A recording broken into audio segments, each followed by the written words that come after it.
Welcome everyone. Good morning. I hope you're all well. Welcome to It's About Time. This is one of the many offerings we have in Learning at Work Week. Let's Talk Talent really want to support you guys out there with as many things as we can. And so this is the second in our series of webinars that we're running this week. And I can see that you're already saying good morning. It would be amazing if you can all say hi in the chat.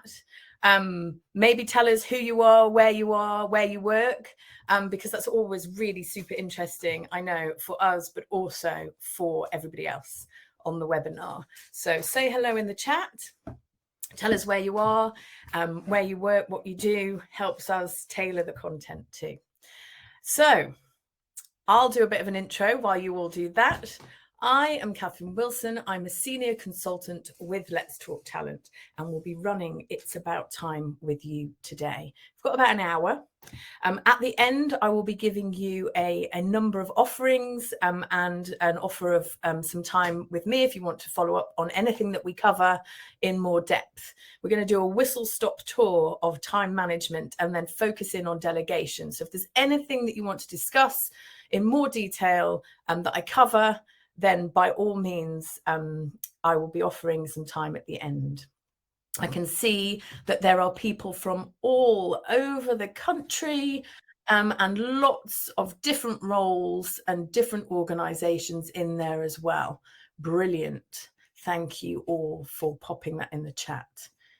Fantastic. Okay, so I'm going to get going in the name of time. Some people will be joining late, no doubt, but while they come in, for those of you who've just joined, you can see in the chat we're putting names, who we are and where we work, just so that everybody can see who's on the webinar today. But I will introduce myself. So my background is predominantly HR. I worked in numerous organizations, different industries. I worked my way up from an HR administrator to being a global HRD, and then specialized down the talent and development route. I have managed numerous teams and in various guises. So matrix teams, global teams, different time zones, all the rest of it. And required quite a lot of time management in that. Interestingly, I wouldn't say that I've cracked it. I was just joking with Charlie, who is in the background helping me today. Say hi, Charlie. Brilliant. And Charlie and I were having a little joke that despite the fact that we're running a time management webinar today, perhaps there's some stuff that we will learn as well. Because actually it's one of those topics that comes up time and time and time again with our clients, with us. And I'd say there isn't one quick solution. What we're going to go through today is a number of different solutions. Some of them will apply to you, some of them will land with you, some of them might not. But actually, I think the beauty of time management is taking the bits that help you and give you some more control in your world, and allow for you to kind of think about what you might want to tweak to take more control back in your day. So that's what we're going to be covering today. Let me just move my slide along. So today we're going to cover our time power model. This is a model that we use when we run time management workshops. Actually, there are 3 sections to that model, and each of those 3 sections has its own workshop. So I'm going to touch lightly on that today, but hopefully I will give you some top tips to manage your time. And what I would say is, if there's anything that I cover and you've got experience, examples, anything that you want to add in, please do so in the chat, because actually you'll probably learn as much from each other as you will from my content and me today. Share your best practice, share your experiences, and we can all learn from each other. And then we're going to touch on delegation. Delegation is probably one of the biggest topics that comes up in our leadership development programs, in our management series, and boot camps, and in lots of conversations that we have. So we're going to focus in on that for the second part of the session. Hopefully that sounds good and what you're expecting. So before I launch into our content, I think it's always quite useful to talk about where does your time go? So to put that question out to you guys, where does your time go? What eats your time? You've all come on a time management webinar today. So my assumption is that there is some need to grab some of that time back. So where does your time go? Samantha says meetings. Angela says emails, meetings. The biscuit tin, I love it. Brilliant. Yeah, meetings. Interesting. Yeah, researching answers to questions. So spending the time in the detail, trying to find solutions. Yeah, absolutely. Admin, ad hoc queries, Donna. Absolutely. When we cover all of this in the session. So this is great news. Juggling multiple demands, always change, and meetings. Yeah. It's that juggle. It's the multitasking that often comes up. Yeah. Okay. Meetings, other people's inability to manage their time. Yes, other people. And I think I noticed the chat's just zooming up, so forgive me. Yeah, occasional drama. Vicky, interesting. I've worked in HR pretty much all my life, and I think there's quite a uniqueness about HR and how you have to manage that reactive day-to-day drama. Something's happened, we need to deal with it, and the longer term strategic planning piece, which is actually the stuff we know if we could get to it, it would add real power and impact to our world. But getting to it is the problem. And so some of that stuff we're also going to cover today. IT issues. Yeah, absolutely. Yeah. And it's interesting. Same, I treat time as too elastic at times. I am very overambitious with what I'm going to cover in a day. And I think sometimes we think time expands and it doesn't. So thinking very clearly about what we can achieve in a day is also really important. And again, something that we're going to cover. Keep the chat coming as I move on. But it sounds like you all are having some of the issues that we're going to try and help solve today. Just want to touch on this because we all have exactly the same amount of time, right?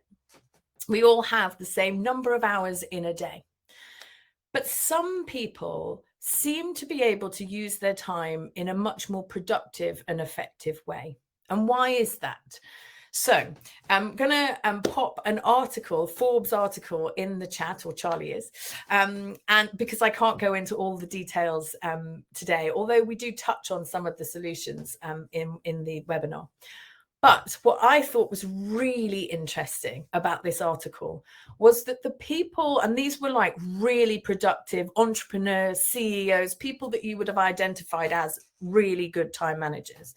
What did they all have in common? Their intention to manage time, right? They intentionally managed their time. They did it in slightly different ways. Some of them had common themes, but ultimately they knew how they wanted to spend their time and they managed it really carefully. And so I think that's the starting point. The starting point is to be in control of your day rather than your day be in control of you.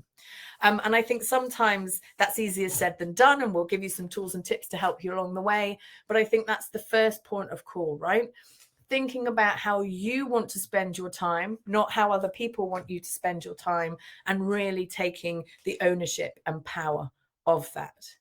Why? Because actually, it's really important that you give your brain time to think. When we are in rest mode or quiet mode or less meeting mode, is when our brain consolidates and encodes information. We think in a different way when we are in rest mode.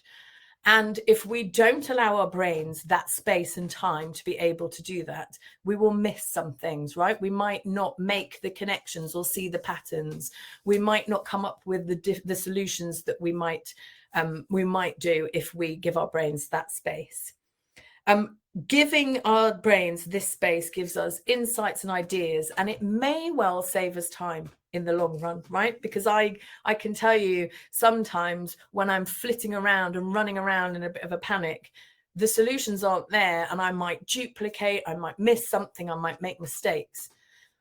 When I'm more intentional with my time and I give myself the time to think actually sometimes I see patterns, or I see what needs to happen first, and I give myself much better solutions than I might do otherwise.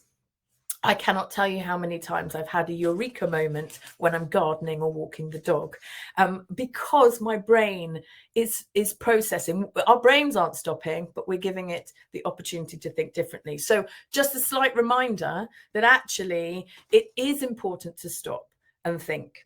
I coach a lot of senior leaders and execs, and often some of the topics that come up are the fact that they feel like they need to be doing. Quite often at that level, and in all roles really, we are paid to think, come up with solutions. And if we're not doing that, then are we adding true value? So it's a good moment to stop and think about whether you are giving yourself that time. So here is our time power model. This is created around 3 powers, right? The power of intention, the power of attention, and the power of selection. Now, it's really important for us to have control. It's awful when we feel like we've got to the end of the day and the day's run away with us. Where did the time go? You know, what happened? Like one minute it was 10 a.m. and the next minute it was 4 p.m. and what have I achieved? Quite often we will have a to-do list of 10 things to do, and we get to the end of the day and we've done half of one. And that doesn't feel good. So actually, if we can take back the power, then we can feel more in control of our day and feel less frustrated. So we're going to start with the power of intention. Now, first of all, I would say creating clear goals and milestones is really, really important. If you do not know what you are trying to achieve or what it looks like when you get there, then it's going to be very difficult to keep yourself on track. Now, I know that sounds obvious, but quite often we will go into our day or even our month or our week not having a really clear idea about what our goals are. So it's well worth spending some time thinking about that and thinking about what are the things that you want to achieve. What are the things that are going to add value to you and your role and your day? And being really clear about breaking that down into milestones so you can celebrate when progress happens, but definitely worth taking some control and thinking about those goals and what you want to achieve in the day. Brilliant. Okay.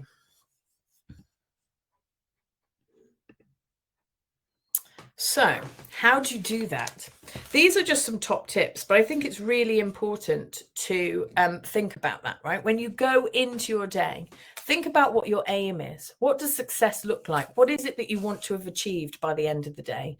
And it could be anything. It could be that you've got a big piece of work to do. It could be that actually you want to build a relationship. It could be that you need to have got a decision made. But you need to be clear about what the intention is. What will you do? Who will you meet? What are the things that you're going to be doing that day? Then think about attitude. Sorry, I'm looking at the chat and just checking that everyone can hear me. I think it's just Ross. So if anyone else is having problems, let us know. So think about attitude. What's going on for you? Are there things that are concerning you? Are there things that are going to pull your attention away or distract you? Can you put them aside? Is there something you can do that will help you manage that?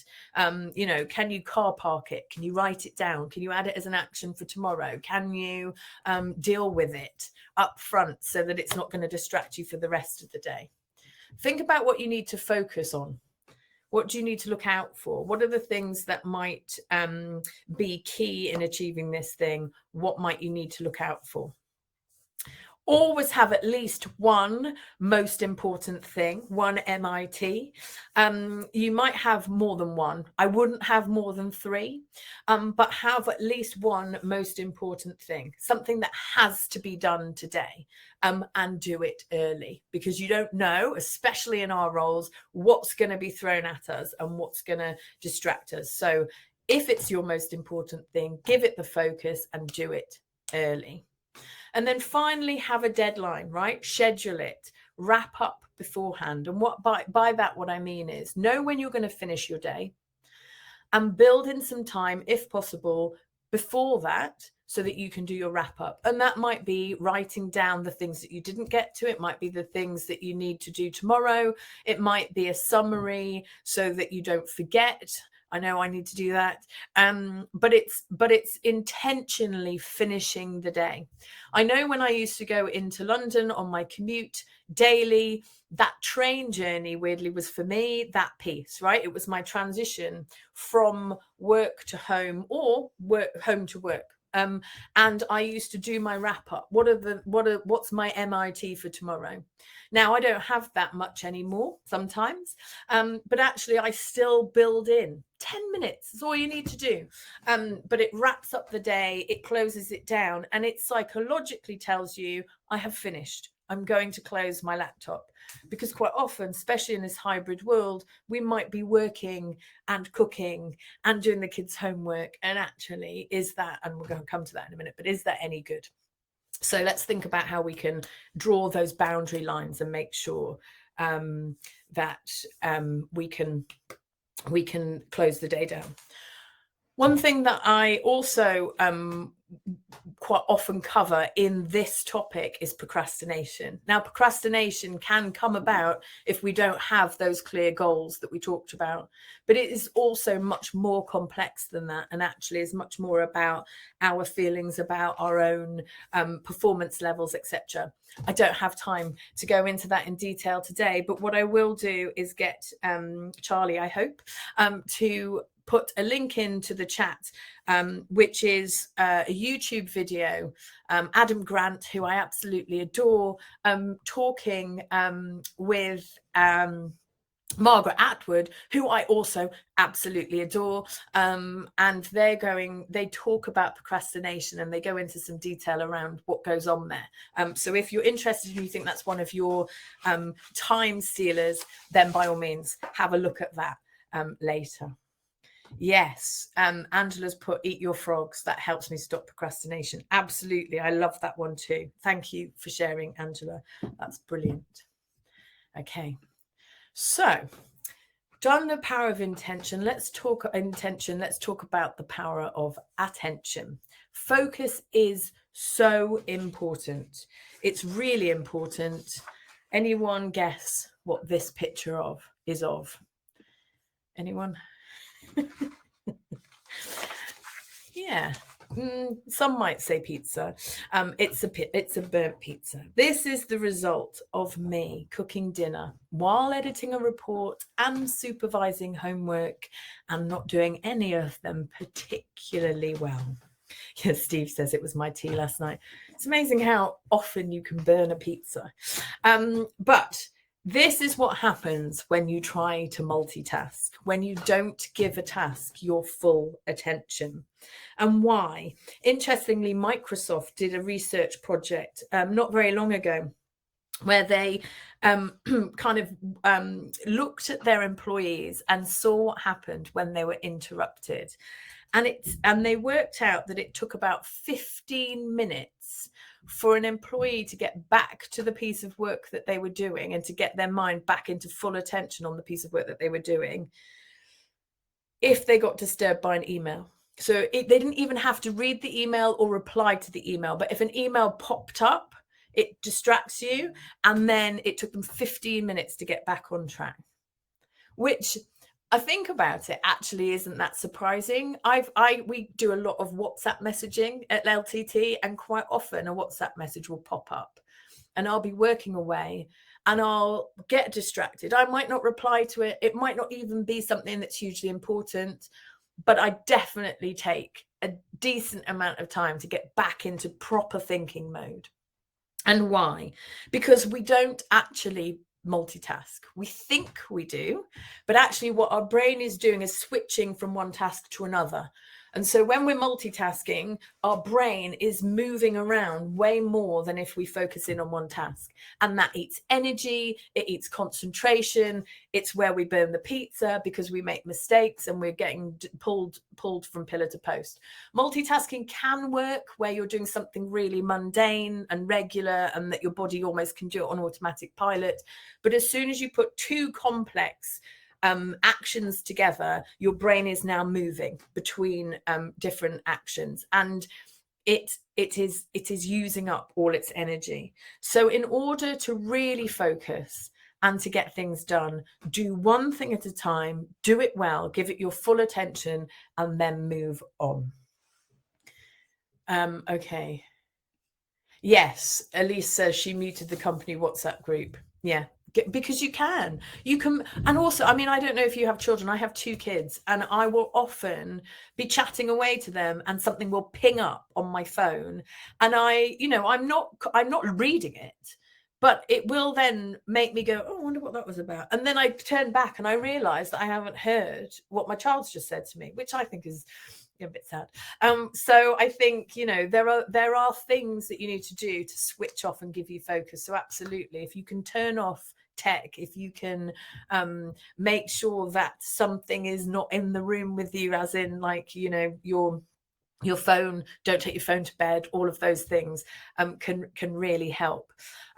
One thing that I always do when I'm delivering something like this or running training or coaching anybody is I turn off all alerts of everything, because actually it's not fair to the people that I'm working with for me to be distracted and to see things popping up. Yes, Angela said MS Teams notifications, turn them off. Yeah, Charlie owes me a pizza. Yeah, I think it was you, Charlie. Okay, so let me just see. Yeah, absolutely, Lydia. I get that, but I think we need to know that our attention span isn't, isn't infinite, right? It's finite, and we need to allow that and build that into our day. We need to think about when we best are good at concentrating, and you can, the Pomodoro method with the timer. You can only really do good solid stints for about 20 minutes before you should have a break. It doesn't have to be a long break, but I think accept that and build in breaks and make sure that you are having a variety of work and you're creating some space for you. Yeah, that's the one, Vicky, the Pomodoro method. It's good. So I know it's like Marmite. Some people love that method, some people don't, but I would say if you haven't tried it, try it, because a lot of people say it works for them.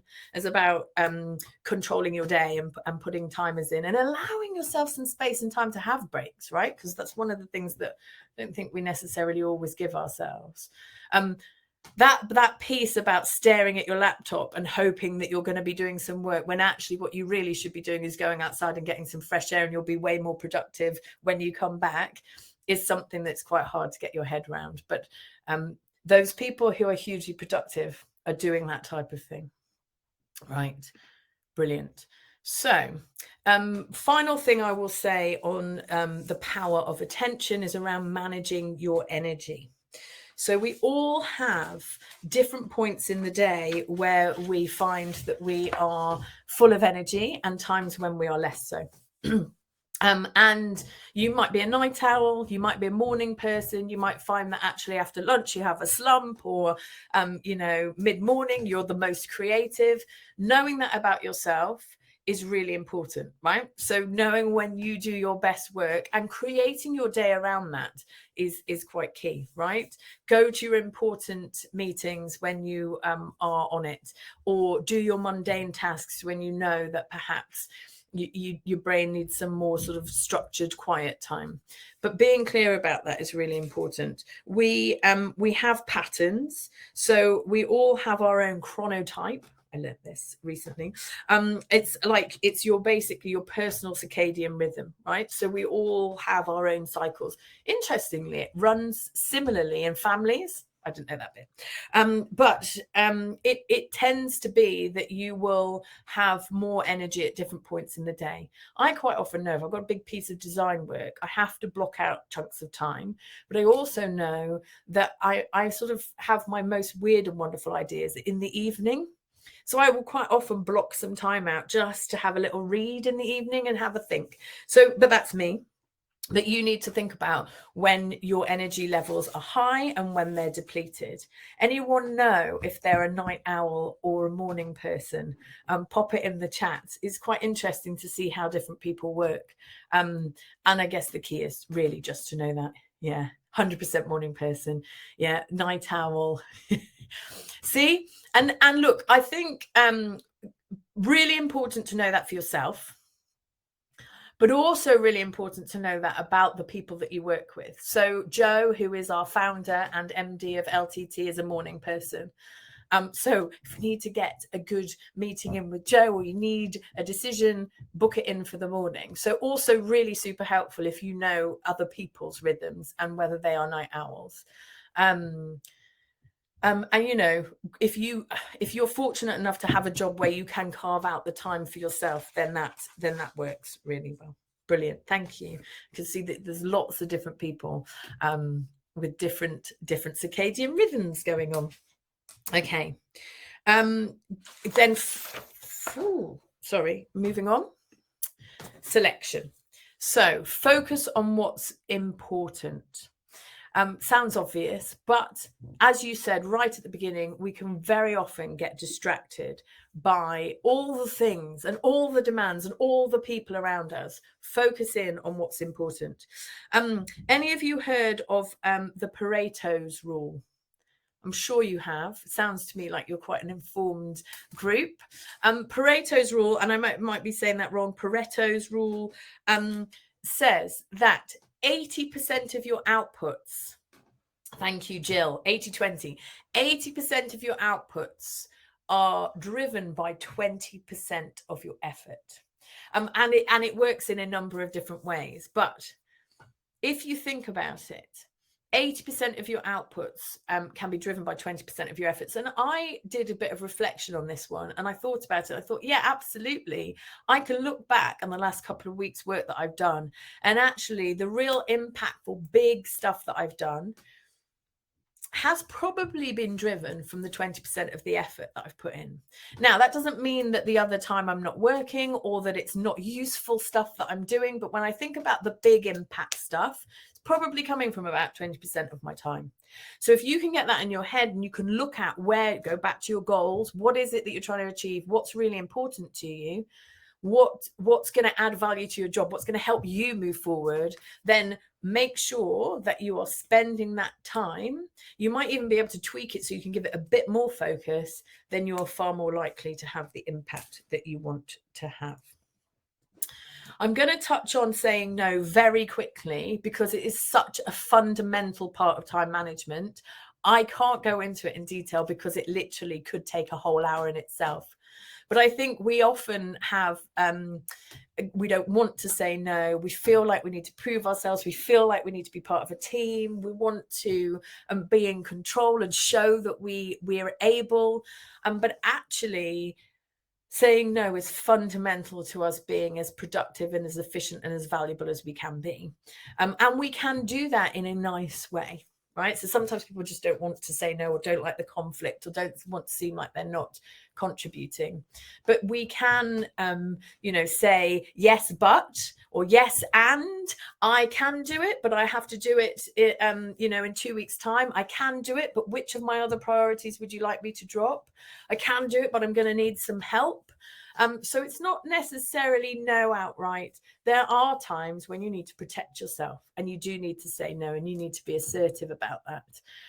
And if you are clear again on your goals and what you want to achieve, that will help because it will be I can't help you with that right now, but here's why. And explaining what else you're working on can be really helpful.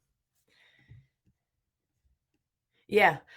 Christina, yeah, 100%. If you don't, you may well burn out.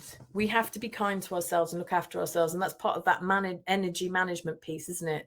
That actually to be our best and do our best and to look after ourselves from a well-being perspective, we can't work 24/7. And I know some people try to, but we really need to think about how we do that. And I genuinely believe that you do better work when you manage these things and when you say no and when you take breaks. And learn from personal experience as well from that one. Fantastic. Right. Prioritization. So you will have seen this or similar. It's loosely based on Eisenhower's prioritization model. But if you think about it from this, and I think it's a really useful opportunity and to do, an exercise to do, you will probably have seen this before. Do we do it all the time? Maybe not. So very useful to get your to-do list and think about which pieces of work fit into each of these categories. So if it's important and urgent, do it. It's the MIT, right? It's the thing that needs to be done. Get it done early, and focus in on it. It's probably also your 80-20, right? If you get that focus, you can really make the impact. If it's important but not urgent, defer it. And by that, I mean plan it, book it in. I will have days booked out in my diary if I've got some design work to do. Perhaps it's not for another 2 months, but I know that's the time that I am going to be doing that piece of work. It's not urgent, but it is really important. And it's very peace of mind for me to know that I've got that time blocked out so that I can get that work done. If it's not important and not urgent, drop it, get rid of it, take it off your to-do list. If it's been on your to-do list for weeks, it's not worth doing. Sounds quite harsh. And I know I have to-do lists and I write them out and then I go, that's still there. And I think I'm never going to get to it. Rather than have it on the list and make you feel bad, can you take it off? Can you just get rid of it? Important question to ask yourself. And then delegate. So it's urgent, but it's not important. And we're going to talk about delegation in a minute, but what I mean by that is it needs to be done, but does it need to be done by you? Right? Because actually it could be that somebody else has the skill or ability to do it. So if it's not important, but it is urgent, then delegate it. Right.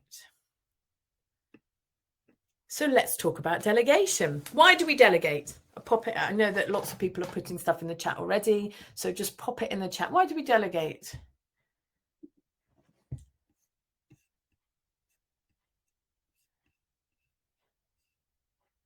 To develop others. Yeah, 100%. Stretch your team. Yeah, and you might not have the skills all the time to keep workflow and develop others. Yeah, brilliant. To help your own sanity, I agree 100%. Help your own space, yeah, so that you can focus in on the things you need to. Yes, Steve, I agree. Only delegate what I'm prepared to do myself. So delegation isn't about getting rid of all the crap, right? It's not. And I have had managers who have delegated, like, I don't know, like planning rotas and and actually, and we'll talk about this, it's more about helping people grow and develop, as most of you are saying. It's more about finding ways in which you can spread the load. So sometimes you'll delegate a task that perhaps people are less keen on, but there needs to be a clear reason and something like that they need to learn from it, or that actually you're spreading the load, not just, I don't like doing it, I don't want to do it, here, give it to somebody else. Abuse of power, I'd say there, Steve. But absolutely, I get that. Yeah, utilize the skills of others. We all have different strengths, so pull in the strengths from around you. And yeah, Claire, you're not the best person to do the role, 100%. Right, so fundamentally, it's not doing everything yourself, it's doing what's best for the business. thinking about it from that perspective can help you delegate. Often we have people come when we do delegation training around, they feel like they don't want to ask anybody else to do it because it's their job or their responsibility. But actually, if you can switch your mindset to thinking, what's the best way to get this piece of work done for the wider good, for the business, for the organization, this will like maybe help you switch your mindset. So why aren't you delegating, or why don't we delegate? I'll just let you pop that in the chat as well.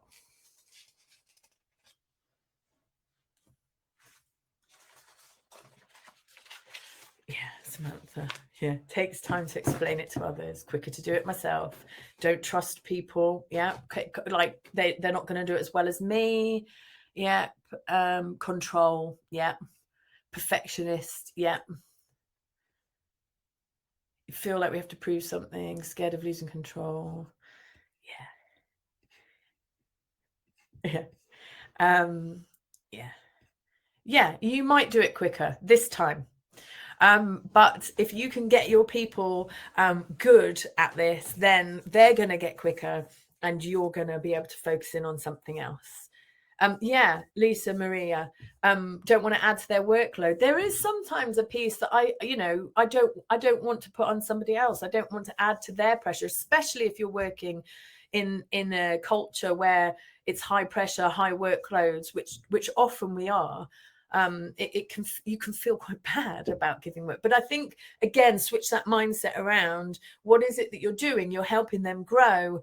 Often in my career, I've held on to something thinking that I don't want to give something to somebody because I feel bad. And then when I've actually got myself to that point and they're like, oh, I love this, I really want to get involved with this, I want to learn this, I want to take the responsibility, and I think, well, why didn't I do that sooner? Yeah, and sometimes you do want to do it because you don't want them to make errors. Yeah, 100%. Okay. So you've touched on most of these. I think you've got to think about the 4 kind of key ones. Is about motivation. Will they care as much as I care? Will they do it as well as I will do it? Will they put as much effort and energy and passion in? But why not, right? We're not the only people who care. We're not the only people who want to do a good job. So question that. Competence, will they be as good as me? Maybe not to begin with. But partly your job, especially if this is your team and you're their manager, partly your job is to help them grow. And part of that is to help them make mistakes. Safe environment, right? Some risks are too big to take. But some of it is about helping them figure out what they did wrong, helping them grow, helping them develop. So they might not do it as well as you, but they will eventually, right? I also think there's a key message when we do coaching sessions where managers quite often feel like they should know the answer and they want to be able to help their people solve the problem. And actually, we try very hard to get them to switch that mindset to helping other people solve their own problems. Means that not only will they take ownership and are more likely to get it done without you having to nag, but also they're going to grow and develop their own skills so that they can solve their own problems ongoing. They might do it differently from you, which I think sometimes managers really struggle with, right? Because they're like, well, I wouldn't have done it that way. It's just as effective, and I think you've got to allow people to try and solve some of these things themselves. And that's quite hard. It's hard to let go of control. You touched on this, and I think this is absolutely key. It takes more time for me to explain it to them and get them to be able to do it than it would be for me just to do it myself. And in a time-poor environment, that often comes up. But, and as I said, when it came up in the chat, that is only about that once, right? Because then they keep coming back and you keep having to do it and you don't save time in the long run. So some time and effort up front is going to help you much more in the long run. And you've just got to try and manage that. And then there is a piece about delegation, perhaps weakening your position. And from that, I mean, it could make you not look as good because you didn't do it. But it could also be about, a threat. If you've got someone really good chomping at the bit. Now, I think there's a piece about we are here to, help others grow and develop. And from an HR community, I would suspect that that's more your mindset. But you do find that there are managers who hold on to control because they want the praise, they want the recognition, and helping them let go of that is really important. Christina says she doesn't like delegating things that she enjoys. Yeah, absolutely. And I actually think there is a balance. When we talk about the 3 A's model, which I'm going to get to, there's a piece about what do you want to delegate, right? There may be some things that you really want to do that you can hold on to. But there will also be things that perhaps you enjoy it now, but it's a piece about how do you transition to giving it to somebody else. You might do a shared piece of work, or actually, are you going to enjoy it forever? Because some of the things I know I enjoyed 5 years ago, I don't enjoy as much now because I've done them so many times. So there's a piece about thinking about the future as well. Okay, so it's me. And how can you address a manager micromanaging you? I currently am not in that position, but have been. Yeah, absolutely. And I think some of that is feedback. Some of it is about, and I'll show you a model in a minute about building trust. And so it's almost like educating them that you are competent enough to take on things on your own and to let you fly. Because quite often a micromanager is doing that. There are a number of reasons why a micromanager micromanages, but some of it is about trust. So some of it is, you shouldn't have to, but some of it's about building trust. Some of it is about they don't want to have to ask you, or they feel like they're not in control. They don't know what you're doing. So sometimes it's about regularly communicating back up. Again, you might not want to or have to, why should you? But actually those little check-ins, those little updates can keep them at bay, because some of it's about they just want to know what's going on. Some of it's all the way down the line, right? They're being asked what's going on with that project. And so they feel like at any point they might be asked that question, they need to know. So quick updates can be really helpful, or an ongoing, project management tool, that type of thing can absolutely help. Okay. And I note that there are a number of questions, so keep them coming. If I don't catch them, Charlie's in the background gathering for me, and I will try and get to them all by the end. So what's the risk? What's the risk if we don't delegate? Pop that in the chat.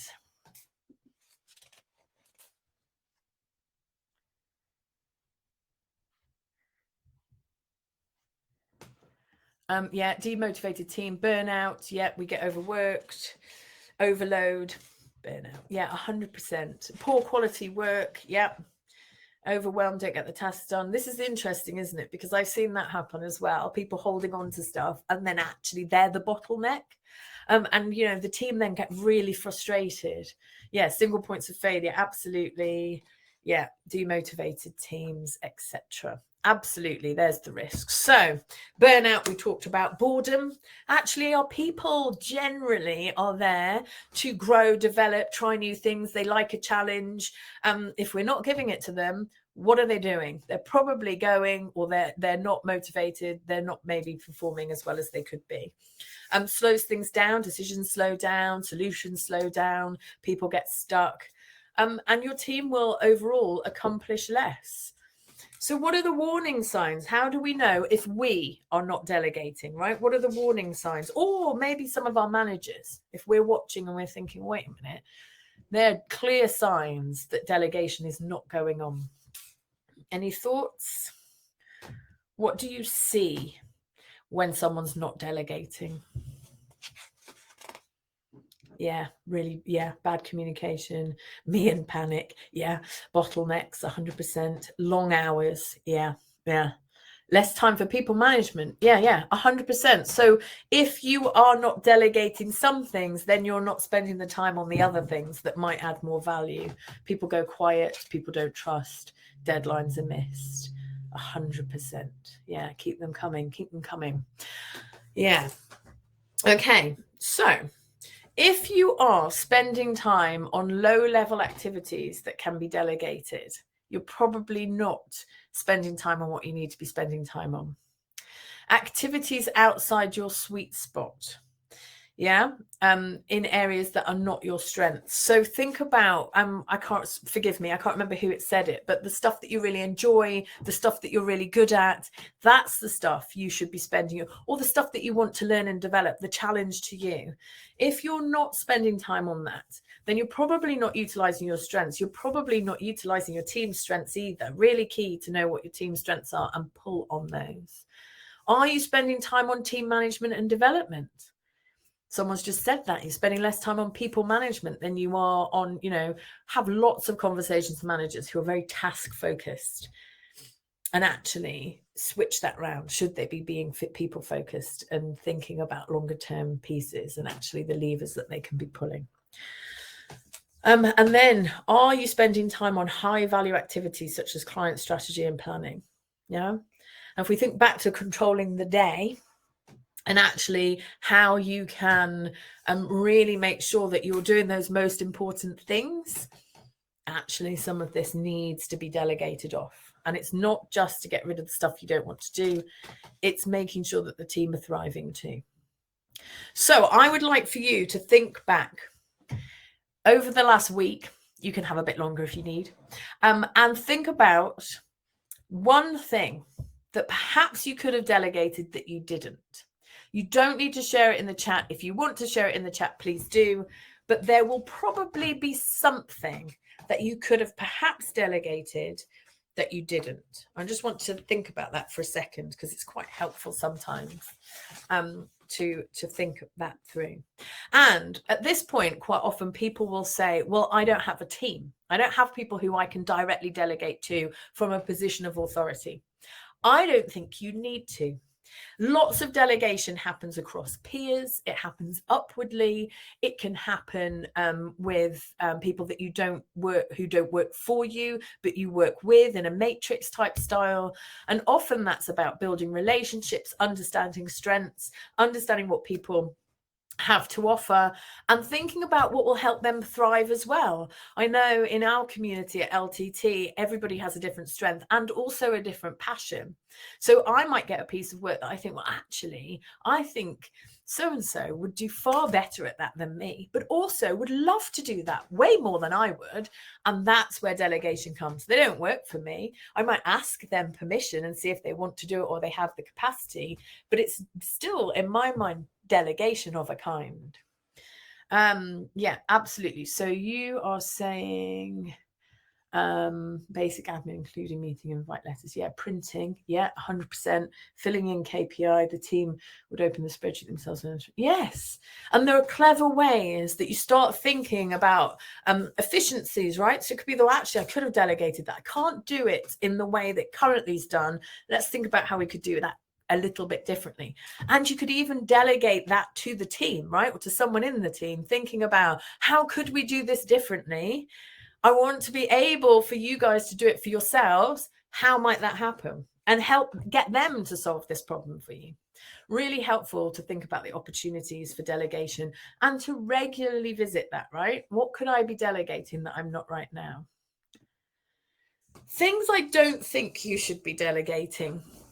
Things like big top strategic vision, because clearly this should be coming from you. Things like hiring decisions, welcoming new employees, so bringing them into the team, team development, performance reviews, those types of things, absolutely, I think should still sit with you. But there is a huge amount that you can delegate. And I challenge you to try and think of a couple of things that you could delegate that you currently do that perhaps someone in your team might thrive if they did it. Or someone who you work with, doesn't have to be in your team. So I'm going to touch on two really good models that I think are going to be really helpful to you before we finish up. So the first one is the 3 A's model. I really like this. Very simple, but it helps you think through the art of delegation.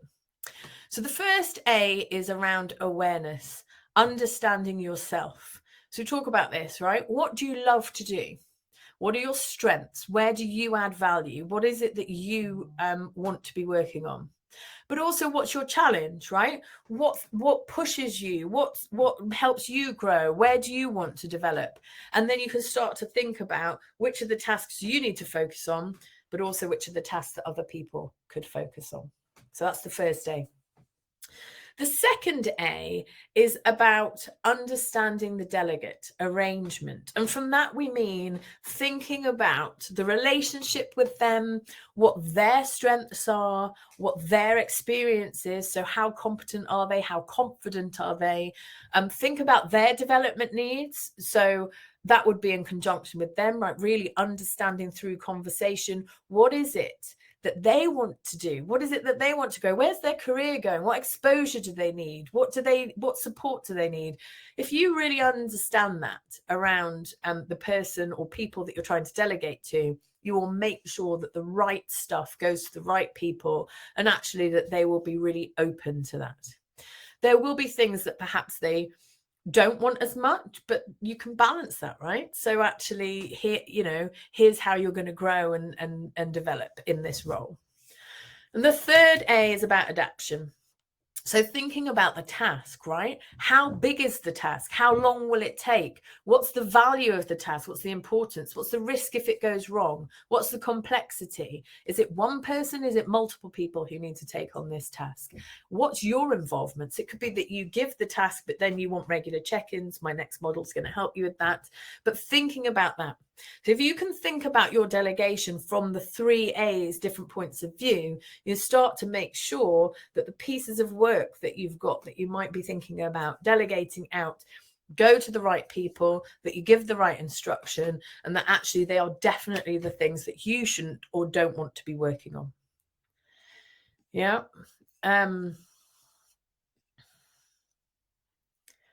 Yes, absolutely. Sorry, I got distracted by the chat. Elise said, I would delegate a lot of recruitment, but I haven't trained the managers in the process yet. And at least that's that piece, isn't it? About long-term versus short-term, and actually having, how do you get to that point where you can train them up so they can take it? And I think that's that piece about controlling the day and carving out that time. Just think about how good it will be when they are trained and they can take it, and then you can focus in on the next thing, and trying to really focus in and explain to them why you are having to not do something else because you're really trying to get them to that point. Not easily done, and something that I had to do in a number of my jobs, but I promise you it's well worth it when you get there. So keep going. The second model I want to share with you is this team leader guide to delegation, because I think actually what this does is it reassures you that where you're at the moment isn't necessarily where you're going to be. So if you look at it, it's about impact and risk, and measuring that. So thinking about the tasks that you might have to delegate. So high impact, high risk. Yeah, you might keep them, especially if you're not sure of the competence or capabilities of the people that you might delegate to. However, over time, you can start to think about how you might move people through this model. If it's higher risk but lower impact, you might get them to decide or to drive the thing, but actually maybe come and run it by you first. So there are different levels of control within delegation that you can put in place. If it's low risk but high impact, you could get them to decide, but perhaps update you, but not necessarily check in with you before they do it. And if it's low risk, low impact, let them decide. You don't even want to know. They might update you when it's all done and dusted and ticked and everyone's praising everyone. But you don't need to be involved, and that will free you up some mind space. So just a little model to help you think through not only what to delegate, but also how you might move someone. So as that person builds competence and as you build trust in them, maybe you start to give them more of the decision-making processes. And it's not even a bad model to share with them, right? This is where I think we are on this model. And they might push back, but that's good. At least you're having that conversation. Okay, I just thought Yes, it is an interesting model, and it's a slightly different way to look at it, but I think is a way of looking at delegation as a development piece rather than something you do or do not do. So let's remember that actually delegation is all about unlocking potential in talent. It's about how you grow your people. It's about how you motivate your people. And actually, if you can get your team motivated and developed, not only will that free you up with some time, but it will also mean you have a high performing team who are doing stuff without you having to get involved, which is ultimately surely the aim. So just remember that. So just some tips to overcome some of the obstacles. Make delegation part of the process. Build it into everything. Build it into your conversations, build it into your development plans. So actually you can have that conversation with people. What would you like me to be delegating to you? What is it that I delegated to you in the last 6 months that you really enjoyed and that you liked, and how did it help you develop? So it becomes an ongoing, regular conversation. Identify the strengths in the team. This is absolutely fundamental. If you know what your team's strengths are and you know what they love doing, you can really start to tailor what you delegate. Communicate well, very regularly. Tell them what you're up to. Explain that you're trying to delegate something. Get them to give you feedback, right? Is it working? What do they want more of? What do they want less of? What's going on for them? And the more input you get, the more you'll be able to delegate effectively. And then finally, get your team to call it out if you don't delegate. I think this is really key. A piece of something that happened to me quite a while ago now, but I was very much not delegating on a project. And it was actually my manager who called me out. And he said, I don't think you're developing your team as much as you could be. And he really flagged it to me, but I was oblivious. I sort of thought I was doing the best thing that I could do. And so sometimes you need people to call it out. And then absolutely, I switched what I was doing and it was way more impactful. So get them to call it out. Give them permission to do that for you. Let go. Yeah. Let go of the control. It's hard. Oh, but my God, is it liberating? And it feels good not to have to worry about every single little thing. And so if you can let go, it can be really impactful. So while I finish up for today, and give you some offerings, I will ask you this question. What one action will you take to help your time management today? And I challenge you, this one action that you actually put in chat, I want you to actually do. It's something, right? This is you claiming that you're going to do it and you're going to go and do it. So what action will you take away from today and actually implement? And I will keep an eye on that. Yeah. Yes, Angela, get them to call it out. It's really helpful. Yeah. Review my tasks and delegate more. Yeah. Use most important thing. Make sure I stick to it. Yeah, Ian, I think that honestly, I love MIT. It's so simple, but so effective. Yeah. Train your managers at least 100%. Oh, it's so fast. Talk to the team. Check on what's my to-do list and clear the old stuff. Yeah, get rid of them. Do the drop. Yeah. Brilliant. Managed to use MIT. Stick to my project plan. Yeah, don't be afraid. If you've got a very clear idea of what your priorities are, stick to your priorities, right? You can explain why, but ultimately there's a reason why they're your priorities and the value add will be worth it. It's power of selection table. Brilliant. Thank you, everyone. Right, the last final few slides. So I don't really need to recap this, but I will quickly cover. Time management can be impacted by numerous things. You have loads of tips and tools, and some of those things will be more impactful for you than others. So say procrastination is your thing, or lack of focus, or lack of planning. So pick out the thing that works for you and then try one thing. and do one thing, but do it well.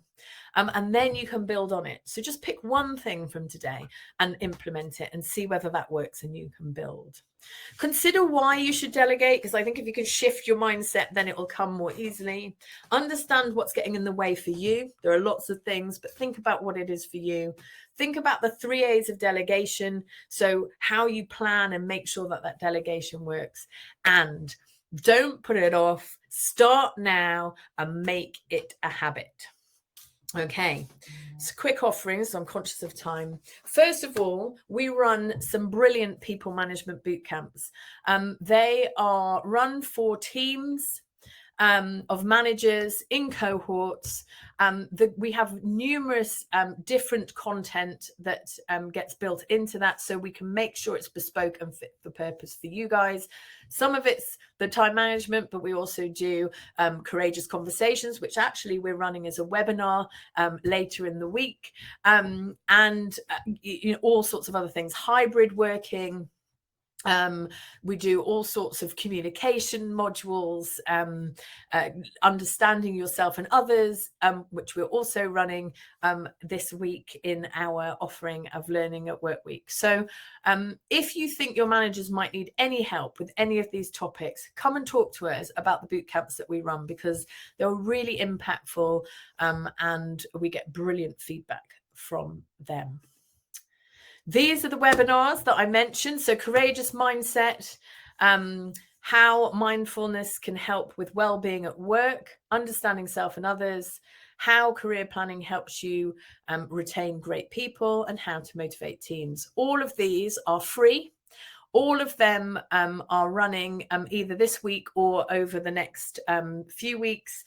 And Charlie has put up the link in the on the side. Also, I believe that an email will be going out if you need that link separately. But please do come. They're all free and very helpful. And a final thank you from me. If you do want to have a chat about anything we've discussed today or anything further, please feel free to click on the link and book half-hour slot with me. No selling, no pushing. Genuinely, Let's Talk Talent is all about helping the community and offering support where we can. So if there's anything you want to discuss in more detail, by all means, I would love to have that chat. We love chatting. And so there we go. This is the end of the webinar today. I'm sorry that we ran a couple of minutes over time. Hopefully you got lots from it. And I think if there are any outstanding questions, I'm happy to pick them up now. And I will follow up in an email as well. So thank you very much, everyone, for your time. I noticed there are 3 questions in the questions, so I'll just quickly cover that. If you do need to go, I understand. So Anna has said, what happens when there's no one to delegate activities? Yeah, and I think that is that piece about really thinking through who is it who I could delegate to. So it does not have to be someone in your team. It could be a peer. It could be someone in another department. But it's about building those relationships and understanding who would be brilliant on a project and who might have the skill set that you need, and building that relationship with them. Because often you find that there are people who it either is beneficial for something else that they're doing, or they do really want to get involved because they have a passion for that topic. So it doesn't have to be someone in your team. So hopefully, Anna, that helps. We've talked about the micromanaging one, so I won't cover that right now. If you drop something and it involves someone else, do you tell them you've dropped it? Yes, Christine, I would. If there's something on your to-do list that you're thinking, I'm going to drop it, it's been there for a while, I would. Because what's not important to you might be important to somebody else. And so therefore, you have to really think about the impact of that decision. But I think tell them and, loop back. So almost... I'm taking this off my to-do list because I can't get to it, or it's not a priority for me, or I don't think I'm the right person, whatever the message is. If you believe that I do need to be involved or pulled back in at a later date, please let me know. And then the onus is on them. But actually, what you've done is removed it from your to-do list. I think that's all the questions. And I see lots of people have had to go. So everybody else, Thank you so much for your time. Thank you for coming along and for all of the things that you put in the chat, your contributions and your questions. I hope that it's been really helpful. And I hope to see you again soon on another webinar or in a chat or on a workshop. So take care, have a lovely day, and please take those time management challenges and implement them. Do it now. Okay, thank you so much, everyone. Take care.